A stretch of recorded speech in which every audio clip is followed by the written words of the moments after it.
Okay, we're talking about that stupid goddamn 50 Shades of Grey. The trailer just came out. Okay. Well, I already talked about this in another vlog, so I won't go into it, but Abigail and I are talking about why that stupid book could have been so popular. And Abigail had an interesting perspective, which is some of those fantasies absolve women from the culpability of their own desires. They don't have to feel culpable for initiating sex. Or initiating kinky sex, particularly. Yeah, or having desires or anything else. Yeah, you know what? I buy that 110%. I mean, especially, when they're trying to sell you the fact that this really lovely brunette girl has no self-confidence and she looks schleppy and oh, she just feels so bad, in that office with all those 6-foot Amazonian she-male secretaries. And it's just, it's degrading, and it's so old-fashioned in its portrayal of men and women. And it's not old-fashioned in a romantic sense. It's old-fashioned in like a fuddy-duddy, I'm really glad we're past this, Mad Men era ridiculousness. I mean, and they stole, I don't know why I'm showing you her while I'm talking. That's weird. Anyhow, they stole the whole Mad Men iconic, image of the dude in the suit looking out from skyscrapers. It's like this movie stole from every place that there was an idea that wasn't nailed down tight. It stole it. And I just... What? Okay. Hollywood executives, whoever it is that greenlighted this thing, what were you thinking? I just don't know. It's going to be one of those things. A lot of people go see it, and then it is going to be panned up one side and down the other. That's my prediction anyway. So we'll see. I don't even know when it comes out. Do you know when it comes out? Yeah. Anyhow. I haven't read the book. It's more sour grapes because, at least Hunger Games, which was young adult fiction, at least that was well written, and it was, fairly original. And, kudos to her.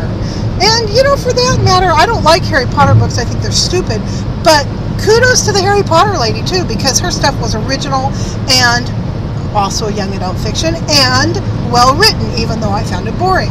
So, this isn't like anybody who gets their name up in lights is on my shit list. Absolutely not. I believe in giving props where props are due, but props are definitely not due in this 50 Shades of fucking Grey.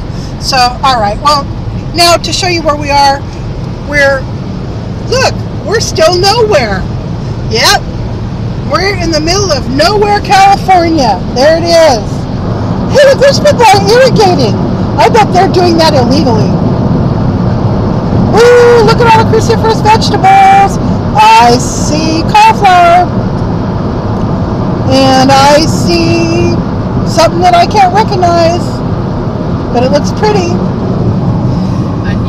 Onions. Abigail says it's onions. Oh, and we've got grapes over there. Look at the grapes over there. It's funny. I break all sorts of stereotypes. I'm a fat woman who absolutely loves vegetables. I come over and I clean out Abigail's husband's vegetables that he makes for himself every other day. I just sit on the couch and he hands me a bowl of his vegetables, and I eat it up, num, and tell him how I wish he were my own personal cook. Because maybe if I ate the food he made, not the food I made, I might not be such a fat fuck. But, who knows? That's another conjecture. I don't know.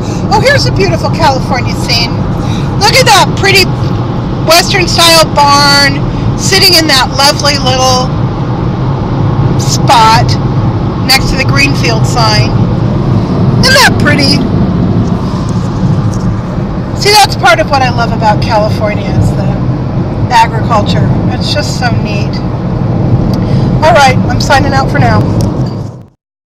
Well, as we travel down this irrigated area of farmland, which I find very interesting, since, you know, one big valley over, there's no irrigation, but that's probably because these guys are on groundwater as opposed to surface water.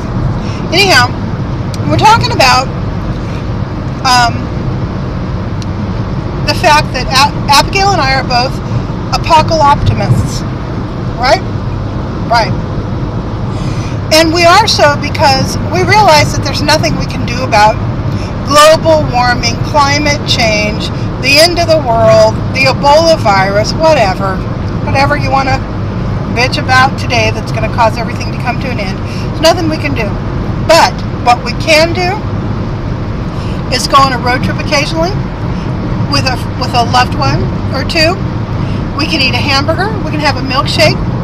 We can be outrageous. We can. What else can we do?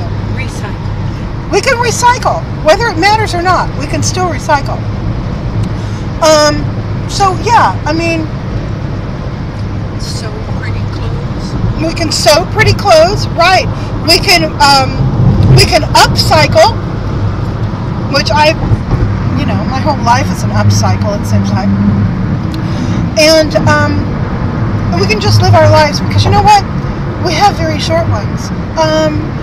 A full life is somewhere between 70 and 90 years. You know, if you make it to 80, you've pretty much made it to your full life. Yeah, you can live another 10, maybe even 20 years, but your quality of living generally drops considerably.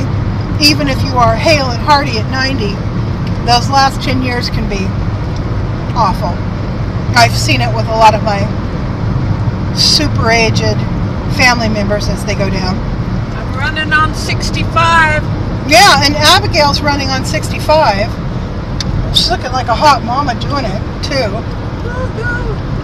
I don't know. Maybe I'll age in reverse now. I don't know. So anyway, yeah. So you know what, people? Don't let all this bullshit bother you. Enjoy yourself. Hug your friends. Tell your family you love them. Go see Chris Smither. Go see Chris Smither. Yeah, even if you can only afford to do it once a year, go do it. And have fun. And be Apocaloptimists like we are. Because there's safety in numbers. And the more of us there are, the happier we will collectively be. So, yeah. Go Apocaloptimist Coyote Girls. Woo! All right. Yip, yip. Okay. That's all.